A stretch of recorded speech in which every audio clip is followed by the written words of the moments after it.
December 1944. Ardennes Forest. 4:13 a.m. The cold is absolute.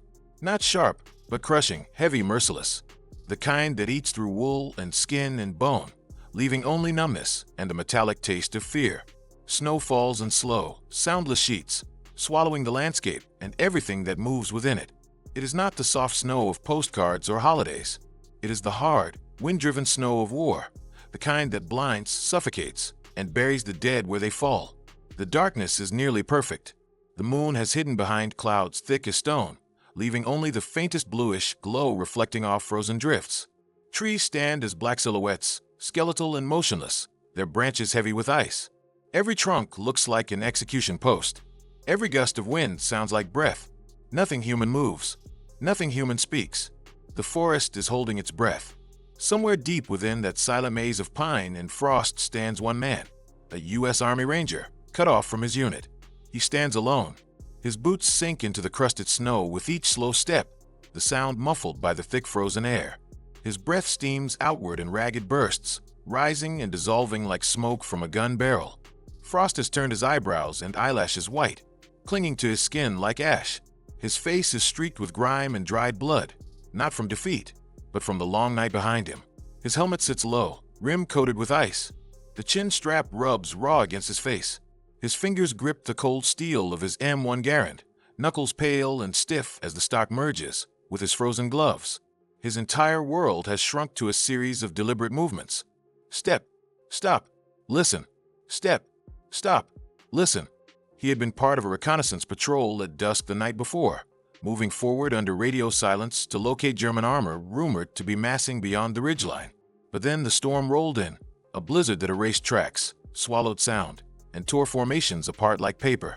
Visibility collapsed to less than 10 feet. The wind smothered every voice. And then the artillery began, distant at first, then swelling into a roar that shook the snow loose from the trees. Shells lit the night in white fire, turning the forest into a convulsing theater of shadows and splintering wood. Units scattered. Lines broke. Call signs vanished into the storm. When the shelling finally died down, silence returned, deeper and thicker than before. He found himself alone. Now, hours later, he does not know if his squad is dead, captured, or simply too far away to reach. The radio is frozen, useless. Compass needles jerk and wobble from the interference of nearby metal wreckage. Landmarks are buried. The sky gives no direction. The world has narrowed to instinct and training. The ranger halts again, closing his eyes, letting his hearing stretch into the forest. He listens past the wind, past the creak of trees bending under ice, past the pounding of his own pulse in his skull. Nothing. Nothing but the long inhale and exhale of winter. Then a sound. Distant. Faint. A mechanical clank carried by the wind. Not American. He freezes, breath suspended. Another sound, boots, many boots, trampling snow in unison. The muted rattle of metal equipment. Low voices speaking German. He opens his eyes. The darkness ahead is no longer empty. Across the white field that opens between the trees, ghost-like shapes begin to appear, silhouettes emerging from the storm, row after row. A column of German infantry, stretching far into the treeline. Hard helmets, long coats, rifles slung across backs, MG-42s resting on shoulders. Snow coats their uniforms, turning them ghost pale. They advance in disciplined formation, stepping with slow confidence, unaware that they are being watched. The ranger counts automatically, silently. 12, 20, 35, one group after another crossing into view. A full platoon at least, possibly two. And then more shapes appear. 2 sled-mounted heavy machine guns. Radio operators burdened with equipment. A field medic moving with a stretcher team. Officers clustered under a white signal flag. Not a patrol. A force on the move. Headed directly toward the valley and the American supply route below. He swallows hard, throat burning from the cold. He does not move. He does not blink. He watches the line stretch into the distance, disappearing into the storm. This is no random intersection. This is a spearhead of the German offensive, part of the surprise push that would soon shake the world. The Battle of the Bulge. Behind that formation, somewhere deeper in the fog, engines growl. Tracked vehicles. Armor. An offensive is unfolding. A river of men and steel flowing toward the thin American lines, holding the Ardennes. He knows what will happen if they pass unchallenged. The valley below will fall. Communications will collapse. Supplies will vanish. Units already stretched thin will break. The German wedge will punch through and roll west with unstoppable momentum. More will die. Many more. He glances down the slope. There are no friendlies in sight. No reinforcements. No fallback. No time. He is one man, alone with a freezing rifle and a few steel clips of ammunition. He breathes slowly, letting the fear settle into something harder and sharper. Rangers are trained for isolation, trained to operate in the dark, behind enemy lines, cut off from command, trained to act when there is no one else left to act. He kneels in the snow. His body moves without thought, habits carved into bone by years of training. He wipes frost from the barrel, tests the action, loads a clip with the metallic click that sounds like finality. He scans the terrain, the curve of the slope, the rocks half buried in ice, the fallen tree at his flank. He calculates angles, distances, silhouettes, movement patterns, wind direction and speed, north-northwest, strong enough to knife breath sideways. Visibility, minimal, advantage to the still and hidden. Probability of survival, negligible. He exhales through clenched teeth, forming a cloud that drifts slowly upward, like smoke from a mortar tube. If he waits, if he hides, if he runs, nothing changes. War is a ledger, and he knows the numbers. He sets his sights on the lead officer's helmet. Steel front sight steady, triggers settling under a freezing finger. The officer stops to raise binoculars. The formation slows. A single heartbeat passes, then another. He squeezes the trigger. The rifle cracks, a flat, brutal explosion against the frozen air. The recoil slams into his shoulder like the hammer of a forge. The sound rips through the forest, bouncing off ice and stone, magnified by the valley walls. Birds erupt from branches in frantic wings. Snow cascades from trees. The officer collapses instantly, binoculars tumbling into the snow with a dull metallic chime. For a moment, a breath, the forest is paralyzed. No one moves. No one speaks. Even the wind pauses. Then the Germans react. Shouts break out. Commands cut across the ranks like whips. Men drop to the ground, scrambling for cover, rifles snapping into position. Others scatter, diving behind the lip of the ridge. Machine gun teams swing heavy barrels into motion, scanning the treeline through blinding snow. The Ranger cycles another round. Another shot. Another figure drops. Now the response comes like an avalanche. Muzzle flashes erupt down the line, bullets shredding the snow around him, smacking into trees with explosive pops, tearing bark and ice into splinters that cut his face with tiny invisible knives. Whole branches snap and crash to the ground. The forest becomes a cage of ricochets and whistling metal. He does not retreat. He presses lower, breath harsh and fast, rifle bucking into his shoulder again and again. Every shot must count. Every second is borrowed. He shifts 2 feet to the left, knowing they will target the muzzle flash. He tracks shapes, not faces. Movement, not fear. He hears the scream of an MG-42 spooling up, a roar like tearing sheet metal. Snow vaporizes where rounds stitch the ground, crawling closer. He rolls hard behind a fallen pine, bullets shredding the wood just inches from his skull. He feels the vibration of each impact through the frozen bark. He loads again. 8 rounds. 8 lives. He waits for the barrel to shift. 1 breath. 2. He rises, fires, drops again. Another German falls. The formation hesitates.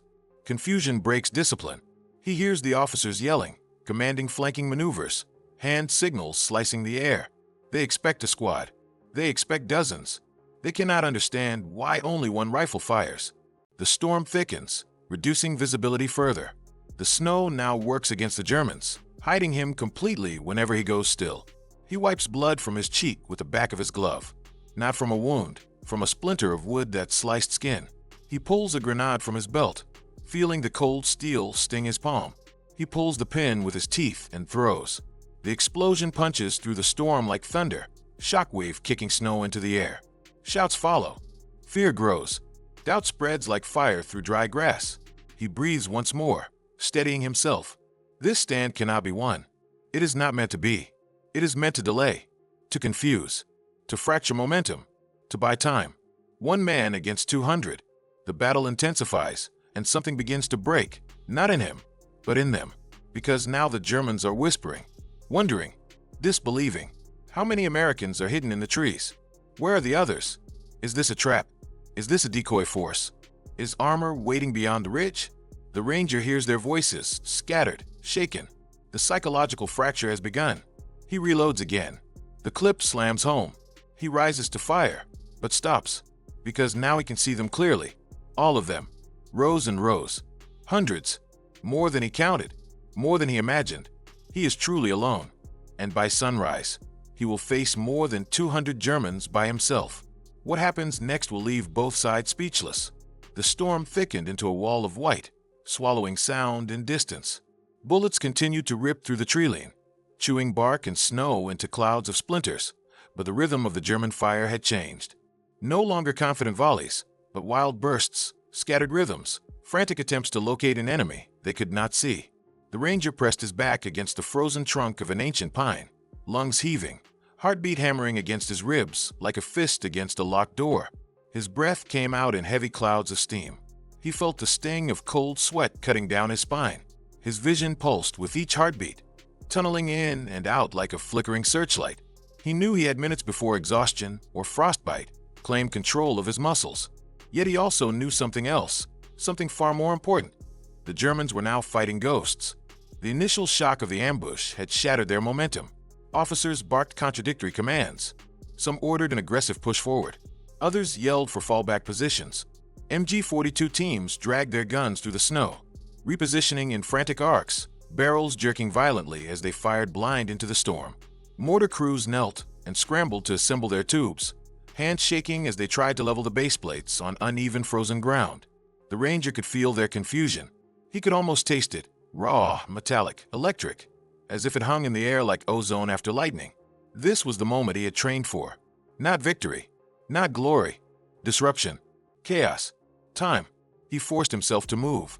Every muscle protested. His legs felt carved from wood, stiff and trembling under his weight. He half ran, half fell through the snow toward the ridge line, the deep drifts dragging at his feet like invisible hands.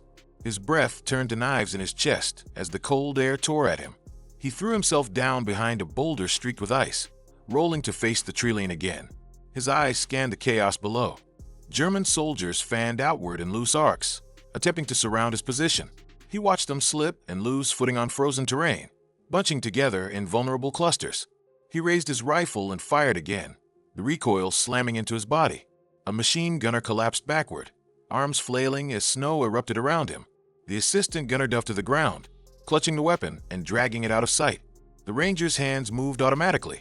Bolt back, clip in, chamber forward. He fired again. Another figure dropped, but he no longer counted kills.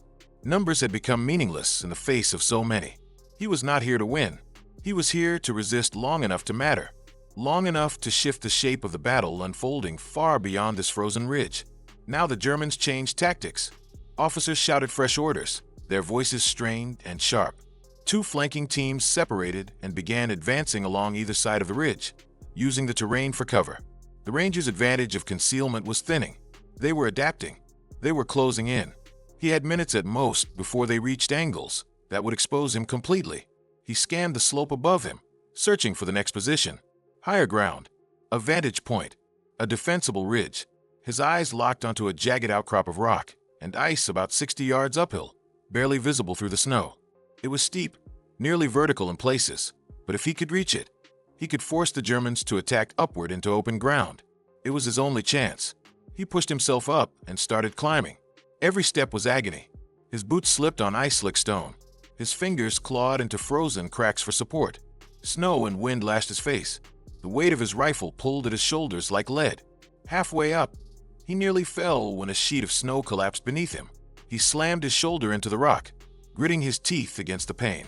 He dragged himself upward, inch by inch, pulling with frozen fingers, until finally he heaved over the edge and collapsed onto the plateau above. His chest burned as he lay there, face pressed into the snow, gasping raw air into lungs that felt seared. Below, the Germans advanced, rifles raised, grenades ready. He wiped his eyes with his sleeve and forced himself upright. He braced his rifle on a broken stump, aligning the sights as shapes emerged through the white curtain of snow. He fired. The shot punched through the storm like a cannon crack. A German soldier spun sideways and collapsed. He fired again, hitting another who slid onto his knees before falling face forward. The formation jerked in panic, scattering again, men diving into snowdrifts for cover. For a few moments, silence returned, broken only by the wind. He could feel his pulse behind his eyes. His body trembled violently now, muscles near the edge of failure. He reached into his belt and pulled another clip free. His hand shook so hard he fumbled the loading, nearly dropping it. He grit his teeth and forced his fingers to steady. The clip locked in with a metallic snap. He exhaled, breath quivering. Then he saw them. Dozens of Germans now moving through the pines on the far side of the valley, spreading wide in coordinated arcs, heading uphill. They had understood the topography. They were committing to a full encirclement. This was no longer a skirmish. It was a hunt, and he was the prize. He pressed his forehead against the cold wood of the rifle stock. He let the breath out slowly. He knew what came next. He had seen it before in training exercises and war game scenarios. Once surrounded, he would be overwhelmed from multiple angles. Ammunition exhausted, body broken, captured or killed. Yet there was no fear now, only clarity. This was the razor edge where courage transcends survival, where a single heartbeat still mattered. He fired again, targeting the lead element advancing up the right flank. A corporal fell backward, screaming orders as he hit the snow. The line faltered, men cowering behind shattered logs. He shifted aim and fired at the left flank, striking another soldier. More chaos, more delay. The storm churned around him like smoke from artillery. For the Germans below, it was becoming surreal. One rifle, firing with surgical precision, stopping an advance of 200 trained infantrymen. They could not accept what they saw. It violated every logic of war. It defied scale, probability, doctrine. A force that should have swept the ridge clean in minutes was pinned down by a lone ghost in the trees. Minutes passed like hours. Bullets tore into the rocks around him, spraying fragments into his face. A round clipped his shoulder, spinning him sideways. He felt the burn of torn muscle, hot blood freezing instantly against his uniform. He staggered but did not fall. He dragged himself upright and continued firing, each recoil sending pain like electricity down his arm. The storm swallowed his cry. Then the MG-42 opened again, ripping through the snow with a storm of fire. He dove behind a rock, the rounds punching into the stone just inches away, each impact shaking the ground. He could feel the vibration in his bones. He forced himself still, conserving breath, letting the machine gun fire blindly until the barrel overheated and fell silent with a metallic hiss. He emerged again, rifle steady. He fired at the gunners as they scrambled to change barrels, dropping one before the others vanished behind cover. Still they came, more soldiers pouring into the valley, moving in tighter formations now, shields of steel helmets and raised rifles. Officers screamed for grenadiers to move forward. He could see one now, pulling a grenade from his belt, pin already half drawn. He fired. The grenade fell into the snow, rolling under the grenadier's body before detonating and throwing a spray of blood and ice across the slope.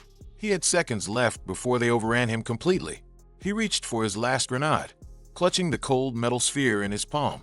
He pulled the pin and waited, counting breaths. The Germans surged upward, dozens now, faces twisted in rage and desperation. He hurled the grenade as far as his strength would allow. It arced downward through the storm, disappearing among the advancing figures. The explosion came like a collapsing mountain, throwing bodies aside, ripping a hole in the formation. Silence again, the longest silence yet, a silence heavy as stone. The Germans who remained froze in place.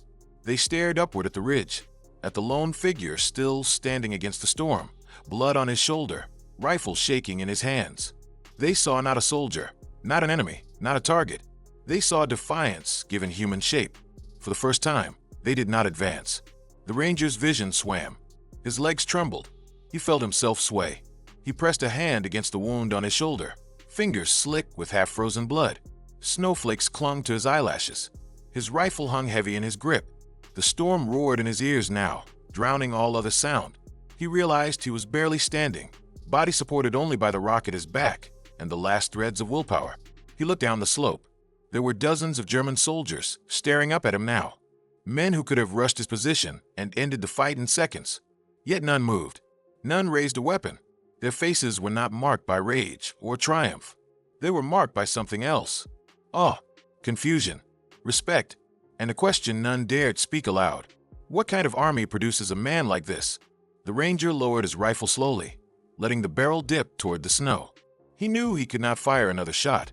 He could barely lift his arms. His breath came in shallow gasps. The wind cut across the ridge like a blade. He wondered if he would die standing or collapse first. And then, through the storm, he heard a sound that did not belong to the forest or the snow or the battle. A distant rumble, slow at first, then rising, like thunder rolling across the earth. Engines, American engines. From beyond the far ridge, shapes emerged, tanks grinding through the snow, armored hulls cutting forward with unstoppable weight. Shermans, half-tracks behind them, infantry moving in long dark lines. Reinforcements. The Germans heard it too. Heads snapped toward the horizon. Officers shouted rapid orders. The formation broke. Some fell back instantly, scrambling downhill in panic. Others waited in shocked stillness a moment longer, staring up at the figure on the ridge. Then they withdrew in waves, scrambling to regroup before the armored column reached the valley. The ranger watched them vanish into the storm. He slid down the rock to the ground, body folding into the snow. His rifle slipped from his grip. He lay on his back, staring at the sky through the falling snow. The clouds above blurred into white haze. He had held them. Long enough. More than long enough. One heartbeat refusing to stop. He closed his eyes. The storm faded slowly, as if exhausted by its own violence.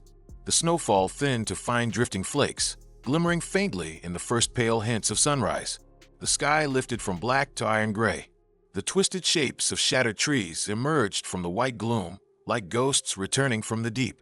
Silence expanded over the valley, not the tense silence of battle, but the vast, empty quiet that follows devastation. A quiet that swallows breath and thought, as if the world itself pauses to absorb what has happened. The ranger lay motionless on the ridge, his body half buried in the accumulating snow. His breathing came shallow and irregular. Pain spread as a diffuse numbness rather than a sharp wound, as if his nerves were shutting down to preserve whatever life remained. His face was pale, lips blue, eyes barely opened beneath frost-dusted lashes. He did not know whether minutes or hours had passed since the last shot. Time had dissolved. All that existed was the cold and the distant vibration of engines moving closer. Below, the armored column advanced with slow inevitability. Shermans ground through drifts of snow, treads clanking, steel hulls coated in ice and mud. Infantry marched behind them, rifles slung low, boots crunching through the crusted snow. Medics jogged forward, Red Cross armbands bright against dark wool uniforms. Officers raised field glasses and scanned the ridge line. The first tank halted, engine idling in deep metallic rumble. A lieutenant stepped down and ran ahead, boots slipping on frozen ground. When he reached the base of the ridge, he saw the field bodies, hundreds of footprints, scattered equipment, torn branches, bullet-scarred trees. The snow stained dark where blood had melted through. He raised his binoculars and peered upward. A single figure, barely visible, leaning against a rock at the crest. The officer signaled frantically, and a group of soldiers sprinted up the slope, slipping, clawing their way through snow as urgency tightened around their throats. They moved without formation, without caution. No one expected resistance now. No one could imagine another enemy left standing on this ridge. When they reached him, they stopped, stunned into stillness. The ranger sat upright, back against the rock, rifle resting loosely across his lap. His eyes opened in a narrow squint, watching them with the dull clarity of someone still halfway inside death's doorway. Blood had frozen into a dark crust along his shoulder and torso. His gloved hands lay limp and motionless, as if carved from stone. Snowflakes clung to his eyelashes like frost on broken glass. For a long moment, no one spoke. The soldiers looked at him, then down the valley below, tracing the paths of German retreat, seeing evidence of a battle so asymmetric it bordered on the impossible. They searched the ridge for other bodies. They found none. They searched the snow for additional American positions, foxholes, supporting fire teams, heavy weapons placements. There was nothing. Just one man, one rifle, and the footprints of 200 who had come to kill him and left in silence instead. The lieutenant approached slowly and knelt in the snow beside him. He spoke softly, leaning close so the wind would not steal the words. The ranger did not respond immediately. His eyes flicked toward the officer, then toward the valley below, as if still expecting the enemy to return at any moment. When he finally spoke, his voice was little more than a breath, raw, cracked, barely shaped into sound. "Did we hold?" The officer swallowed, feeling his throat tighten. He nodded. "You did." The ranger's head leaned back against the rock. His eyes drifted closed.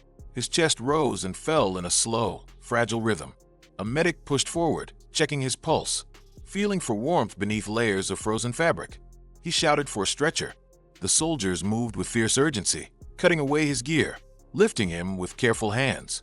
As they carried him down the ridge, the medic whispered something the others would never forget. This man should be dead.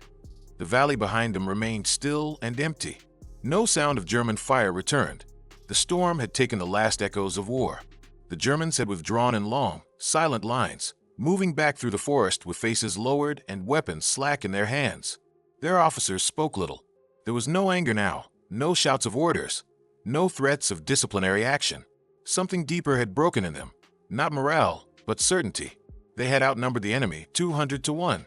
They had possessed superior position, firepower, and encirclement. By every law of war, the fight should have lasted minutes, not hours. Yet they had watched an entire company stall in fear and confusion before a single unseen rifleman whose will refuse to yield. Rumors spread among the ranks like fire in dry grass. Someone said the American was a sniper from a legendary Ranger battalion. Someone else said he had been trained by the Devil's Brigade. Others insisted he could not have been human. No one could endure such punishment and continue fighting with such precision. Some whispered that they had seen him through the snow, standing unflinching while bullets split the trees around him. One young private swore he saw the Ranger lower his rifle voluntarily, choosing not to fire the final shot. Whether any of it was true no longer mattered. What mattered was what they felt. Not victory, not hatred, not even fear. Respect. It was a word rarely spoken in war. Yet as they marched away through the blizzard, soldiers touched helmets solemnly, nodding toward the ridge hidden behind the curtain of snow. In their silence lay the deepest tribute. One man had changed the shape of the battle, and in doing so, he had changed them. Back behind American lines, the Ranger was delivered to a field surgical station. Doctors fought to pull him back from the edge, packed wounds with heated compresses, repaired torn tissue, transferred blood from volunteers who lined up outside the tent without being asked. A chaplain waited nearby, prepared to speak last rites if the pulse faltered. The Ranger drifted in and out of consciousness, sometimes murmuring numbers as if calculating firing angles, sometimes whispering the names of comrades lost earlier in the campaign. He never asked to be praised. He never asked for recognition. He had done what duty demanded, nothing more. When he finally stabilized, a colonel visited his bedside with a military report in hand. It detailed everything found at the ridge: the German ammunition expenditures, the disrupted advance, the stalled timetable that had allowed Allied columns to regroup and seal a breach that might have folded the entire front. Analysts estimated that thousands of American lives were saved because a single soldier refused to fall back. The colonel prepared to read the citation for a medal. Before he could speak, the Ranger opened his eyes. "How many made it out?" he whispered. The colonel hesitated, unsure what he meant. "On our side," the Ranger said, breath shallow. "How many got away because of the delay?" The colonel answered quietly, "More than anyone expected." The Ranger nodded once. His eyes closed again, sinking into a sleep that looked like surrender, but was simply exhaustion claiming its debt. News traveled faster than truth. Within days, commanders spoke in hushed tones about the Lone Ranger who had held 200 Germans. Within weeks, the story spread through battalions like a spark caught on gasoline, a legend built from fact, sharpened by awe. Some embellished it until it sounded impossible. Others swore it was accurate down to the last bullet. But every retelling carried the same core. One man had stood, and an army had stopped. On the German side, officers writing after the war reflected on the incident with a different tone. They described the moment when their troops, trained for aggression and victory, found themselves unable to advance another step. They described the unsettling sensation of feeling the presence of a single enemy like a wall of steel. They described an erosion of certainty, a collapse of the myth that numbers decide destiny. Diaries recovered after the war included passages written in careful, shaken handwriting. "We thought we were fighting a soldier. We discovered we were fighting a conviction. No artillery, no machine guns, one rifle, and we failed. We could have killed him, but we did not. We could not." To historians, the incident was a tactical footnote, a marginal episode inside a massive war, a tiny spark against the inferno of the Battle of the Bulge. But to those who were there, on both sides, it became something more, an anchor point of meaning in a world collapsing into chaos. A reminder that war is not won only by formations and machines. It is won by human will. When the war ended months later, the Ranger returned home, not to parades or fanfare, but to quiet farmland far from the fractured fields of Europe. He walked with a slight limp, carrying scars that ached when the cold returned. He rarely spoke about the ridge or the storm. When asked, he dismissed it with simple words, "I did what I had to." People assumed humility, but the truth was deeper. He did not consider himself a hero. He considered himself lucky to have survived. The men who served with him knew better. They wrote letters, gave testimony, told his story whenever asked. The Germans who survived that morning carried the memory into civilian life. Speaking of the American who had changed their view of war, some years later, a German veteran sent a letter through the Red Cross asking for the Ranger's name. Not to honor an enemy, he wrote, but to thank a man who taught him something essential before the end. The letter was placed unread in a military archive, misplaced for decades. Only long after both men were gone did historians uncover it. It contained only one sentence: "War ends when respect begins." The valley where the battle occurred remains quiet now. The forest is regrown. Snow falls each winter across the ridge the way it did that morning, soft and white, burying the scars of violence beneath a clean surface. There are no monuments, no statues, no plaques, only trees, wind, and silence. Yet sometimes hikers stop and listen to the hush of branches, to the distant rumble of storms rolling over the Ardennes, to the echo of something unspoken that lingers in the air like a memory refusing to fade. Some wars are won by armies, but some by a single heartbeat refusing to stop. And on that morning in the Ardennes, when the storm closed around one man standing alone, something changed in the souls of those who witnessed it. The sound of gunfire was replaced by silence. Enemies stood still not in fear, but in recognition. And in that silence lay a truth carved deeper than any bullet could reach. Courage is louder than weapons. Honor is stronger than numbers. And sometimes the fate of thousands rests on the shoulders of one. When the snow settled, the ridge stood empty, but the echo remained. The echo of a rifle that refused to fall silent. The echo of footsteps retreating not in victory, but in respect. The echo of war ending, not with surrender, but with understanding. Because on that day, in a frozen forest where death seemed certain, a lone American ranger proved something history too often forgets. Humanity can survive even the heart of war. And the silence that followed spoke louder than all the guns in Europe.